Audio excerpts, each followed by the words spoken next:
ಪುತ್ತೂರಿನಲ್ಲಿ ಬಿಜೆಪಿಯನ್ನ ಸೋಲಿಸಲು ಪುತ್ತಿಲ ಪರಿವಾರದ ಅರುಣ್ ಕುಮಾರ್ ಪುತ್ತಿಲ 3.5 ಕೋಟಿ ಹಣ ಪಡೆದುಕೊಂಡಿದ್ದಾರಾ ಅನ್ನುವಂತಹ ಪ್ರಶ್ನೆ ಈಗ ಉದ್ಭವವಾಗಿದೆ. ಕಳೆದ 35 ವರ್ಷಗಳಿಂದಲೂ ಕೂಡ ಸಂಘಟನೆಯ ಹೆಸರಿನಲ್ಲಿ ಬಿಜೆಪಿಗೆ ರೆಬಲ್ ಆಗಿ ಪುತ್ತಿಲ ಕೆಲಸ ಮಾಡಿದ್ದಾರಾ? ರಾಜಕೀಯ ಮಾಡಬೇಕು ಅಂದ್ರೆ ನಾಚಿಗೆ ಬಿಟ್ಟು ಸುಳ್ಳು ಹೇಳಿಕೊಂಡು ಬಂದ್ರ ಪುತ್ತಿಲ? ಹೀಗೆ ಹಲವು ಅನುಮಾನಗಳನ್ನ ಹುಟ್ಟು ಹಾಕಿಸುವಂತಹ ಆಡಿಯೋ ಒಂದು ಇದೀಗ ವೈರಲ್ ಆಗ್ತಾ ಇದೆ. ಅರುಣ್ ಕುಮಾರ್ ಪುತ್ತಿಲ ಅವರು ಅವರ ಸ್ನೇಹಿತೆ ಒಬ್ಬರ ಜೊತೆ ಮಾತನಾಡಿದ್ದು ಎನ್ನಲಾದಂತಹ ಈ ಆಡಿಯೋ ಈಗ ಭಾರೀ ಚರ್ಚೆಗೆ ಕಾರಣವಾಗಿದೆ. ಸುಮಾರು 8 ನಿಮಿಷಗಳ ಕಾಲ ನಡೆದಂತಹ ಈ ಮಾತುಕತೆಯಲ್ಲಿ ಸಾಕಷ್ಟು ಚರ್ಚೆಗಳು ನಡೆದಿದ್ದು, ಅರುಣ್ ಪುತ್ತಿಲ ಇನ್ನು ಪಕ್ಷದಲ್ಲಿ ಕೇವಲ ಬ್ಯಾನರ್ ಕಟ್ಟಲು ಮಾತ್ರ ಸೀಮಿತ ಅಂತ ಆ ಮಹಿಳೆ ಹೇಳಿದ್ದಾರೆ. ಆ ಮಾತುಕತೆಯಲ್ಲಿ ಏನಿದೆ ಅನ್ನೋ ಡೀಟೇಲ್ಸ್ ಇಲ್ಲಿದೆ ನೋಡಿ.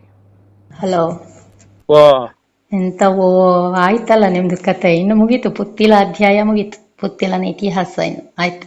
ಇತಿಹಾಸದ ಪುಟದಲ್ಲಿ ಸೇರಿ ಹೋಯ್ತಾ? ಹೋಯ್ತು, ಇನ್ನೆಂತ ಇದೆ ನಿಮ್ದು, ಆಯ್ತಲ್ಲ. ಇನ್ನು ಪಕ್ಷದ ಬ್ಯಾನರ್ ಕಟ್ಕೊಂಡು ಕೂತ್ಕೊಳ್ಬೇಕು ಅಷ್ಟೇ. ನಾವು ಯಾವಾಗಲೂ ಆಶಾವಾದಿಗಳು.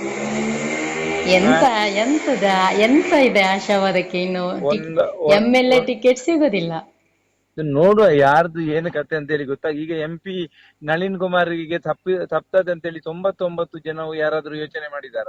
ಜವಾಬ್ದಾರಿ ಇಲ್ಲದೆ ಕಾಲ್ ಹಾಕೋದಿಲ್ಲ ಆಫೀಸಿಗೆ ಹೋದಿಗೆ, ನಾಚಿಗೆಟ್ರಲ್ಲ ಅಂತ ಹೇಳಿ ಆಯ್ತು. ರಾಜಕೀಯ ಅಂದ್ರೆ ನಾಚಿಗೆ, ಹೇಸಿಗೆ, ಚೂ ಅದೆಲ್ಲ ಯಾವುದಿಲ್ಲ ಅಂತ. ಅದು ಬಿಟ್ಟವರೇ ಪೊಲಿಟಿಷಿಯನ್, ಬಿಟ್ಟವನೇ. ಅದು ಎರಡೂ ಬಿಡ್ಬೇಕು ಅಂತ, ಇಲ್ಲದ್ರೆ ಉನ್ನತ ಹುದ್ದೆಗೆ ಹೋಗ್ಲಿಕ್ಕೆ ಸಾಧ್ಯವೇ ಇಲ್ಲ. ಅದು ಬಿಟ್ಟ ಕಾರಣ ಬಾರಿ ಜನದೆಲ್ಲ ದೊಡ್ಡ ಜನ ಆದದ್ದು. 35 ವರ್ಷದಿಂದ ಕೆಲಸ ಮಾಡಿದವರು, ಇಷ್ಟು ಜನರ ಕಟ್ಟಿಕೊಂಡು ಓಡಾಡಿದವರು ಇವತ್ತು ಎಂತದೂ ಇಲ್ಲದೆ ನಾಚಿಗೆಟ್ಟು ಹೋದ್ರಿ ಅಂತ ಹೇಳಿ. ಅದು ಹಾಗೆ ಅಲ್ಲ, ನಾವೀಗ ಜವಾಬ್ದಾರಿ ಇದ್ದು ಕೆಲಸ ಮಾಡಿದಾಗಲೂ, ಜವಾಬ್ದಾರಿ ಇಲ್ಲದಿದ್ರು ಕೆಲಸ ಮಾಡುವಾಗಲೂ ಜನಗಳು ನಮ್ಮನ್ನು ಒಂದೇ ರೀತಿ ನೋಡಿದ್ದು ಅಂತ.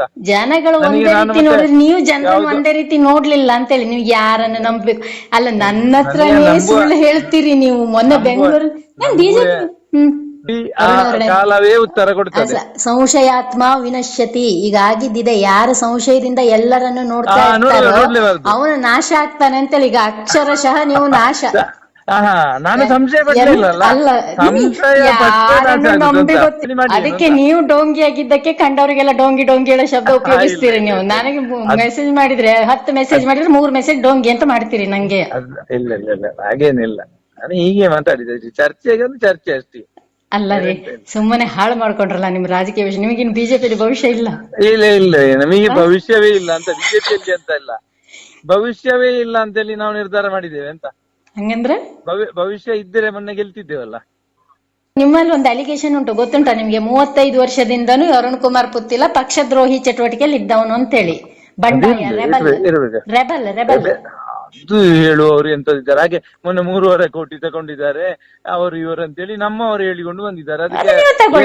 ನಾನು ಹೇಳ್ತೇನೆ, ನೀವು ತಗೊಳ್ಳಿಲ್ವಾ? ಅದು ಹಾಗೆ ಅಂತ ಹಾಗೆ ಹಾಗಾದ್ರೆ ಹೇಳ್ಬೇಕಾ ನಿಮ್ಗೆ? ಬೇಡ, ಆದಿನ ಬೆಂಗಳೂರಲ್ಲಿ ಸಿಕ್ಕ ಎಲ್ಲಿ ತಗೊಂಡದ್ದು ಇದ್ರು ಒಂದು ಅಲ್ಲ ತಗೊಂಡಿದ್ದಲ್ಲ ಅಲ್ಲಿ ಬೆಂಗಳೂರಲ್ಲಿ ನಿಮ್ಗೆ ಸಿಕ್ಕಿದಾಗ ಕೆಲವು ಮಾತುಕತೆ ನಡೀತಲ್ಲ, ಆ ಬೇಸ್ ಮೇಲೆ ಹೇಳ್ತೇನೆ ನಾನು, ನೀವು ಹಣ ತಗೊಂಡಿದ್ದ ಹೌದು ಅಂತೇಳಿ. ಇದಕ್ಕೆ ಅದಕ್ಕೆ ಜನ ಇದ್ದಾಗ ಹೇಳುದಿಲ್ಲ ಅಂದೆ, ನೀವು ಒಬ್ರ ಇದ್ದಾಗ ಚರ್ಚೆ ಮಾಡ್ತೇನೆ ಅಂದ. ಹಂಗೆ ಇದ್ದದ್ದೆಂತ ಪೊಲಿಟಿಕ್ಸ್ ಅಲ್ಲಿ ಇಲ್ಲ, ವಾದ ವಿವಾದಗಳು. ಅಲ್ಲ, ಪಾಲಿಟಿಕ್ಸ್ ಅಲ್ಲಿ ಸುಳ್ಳು ಇದು ಇರ್ತದೆ, ಆದ್ರೆ ಒಂದು ಮನುಷ್ಯ ಕ್ವಾಲಿಟಿ ಬೇಕಾ? ನೀವು ಇಷ್ಟೆಲ್ಲ ಇದಾಗಿ ಹೋಗ್ಬಾರ್ದು ಅರುಣಾರೆ. ಇದು ಅರುಣ್ ಪುತ್ತಿಲ ಹಾಗೂ ಅವರ ಸ್ನೇಹಿತೆ ಮಹಿಳೆಯೊಬ್ಬರ ನಡುವೆ ನಡೆದಿರುವಂತಹ ಸಂಭಾಷಣೆ ಎನ್ನಲಾದಂತಹ ಆಡಿಯೋ. ಇದು ಸಾಮಾಜಿಕ ಜಾಲತಾಣದಲ್ಲಿ ಸಾಕಷ್ಟು ಚರ್ಚೆಗೆ ಗ್ರಾಸವಾಗಿದ್ದು, ಇದರ ಅಸಲಿಯತ್ತಿನ ಬಗ್ಗೆ ಅರುಣ್ ಪುತ್ತಿಲ ಅವರೇ ಮಾಹಿತಿ ನೀಡಬೇಕಾಗಿದೆ.